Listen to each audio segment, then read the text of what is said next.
Emily was not just beautiful. Beauty alone can be ignored after a while. But Evelyn carried something deeper, something sticky. She loved attention the way flowers loved sunlight. Wherever she went, she needed eyes on her, voices calling her name, and hearts leaning to her direction. She did not beg for it.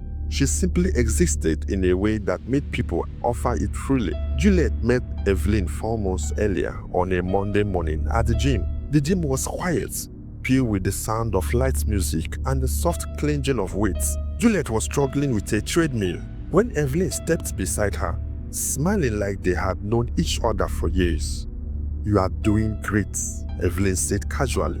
"But if you reduce the speed a bit, you won't get tired too fast." That single sentence opened a door.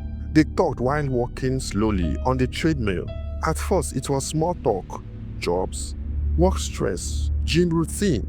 Juliet talked about her family business and her late father. Evelyn spoke about her own life, her love for beauty, fashion, and traveling. She talked about places she had visited and places she still plans to see. Soon, the conversation became deeper.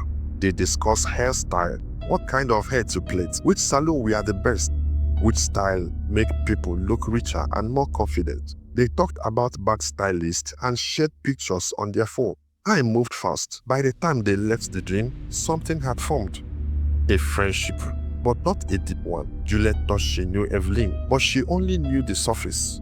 The smile, the laughter, the helpfulness. She did not know the hunger underneath, the need to be admired, the desires to be worshipped. When Juliet's father died, Evelyn moved closer. She came often. She checked on Juliet daily. She offered comfort without being asked. During the burial preparation, Evelyn was everywhere. She washed dishes until her hand wrinkled. She served food to guests with a smile that never faded. She swept the compound, cleaned rooms, arranged chairs, and calmed crying relatives. People noticed her. Who is that young woman? She's so helpful. She's beautiful and respectful.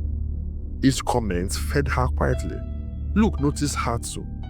At first, seeing Evelyn made him feel light, happy, calm. The heavy pain of losing his father slowly faded. The days blurred together, and somehow Evelyn was always around, smiling, speaking softly, lapping gently. Soon Luke realized something scared him. He was no longer thinking about his father. Evelyn had crowded his mind. Her image followed him everywhere. Her walk, her voice, the way she looked at him with interest that felt innocent but intentional. Months passed. Life demanded Luke's attention again. His father's company could not wait. After meetings with lawyers and board members, Luke was officially made the head of Brick Tile Industrial Limited. The announcement was big. The responsibility was bigger. Work swallowed his time. Every morning he left early.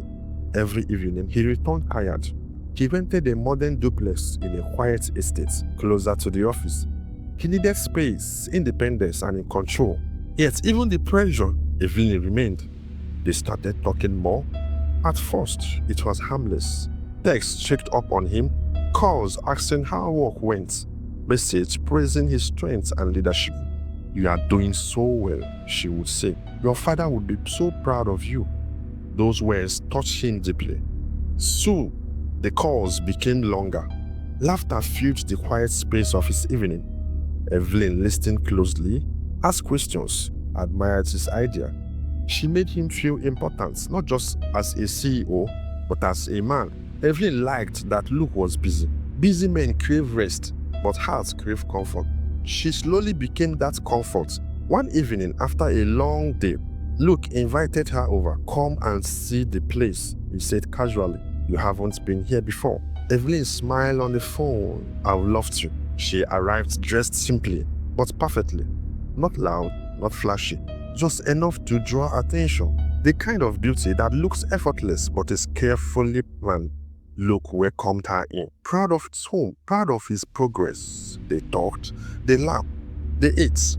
Evelyn walked around the house slowly, touching things, admiring space. "This place suits you," she said softly. "Strong, calm, powerful." Luke felt something rise inside him. What he did not know was that Evelyn had already studied him, his loneliness, his grief, his hunger for peace. She knew how to place herself at the center of his world, quietly, confidently. As the night deepened, Evelyn moved closer. Not too close, just enough. Luke felt his judgments weakened. He told himself it was harmless, but it was wrong. That invitation will become his downfall.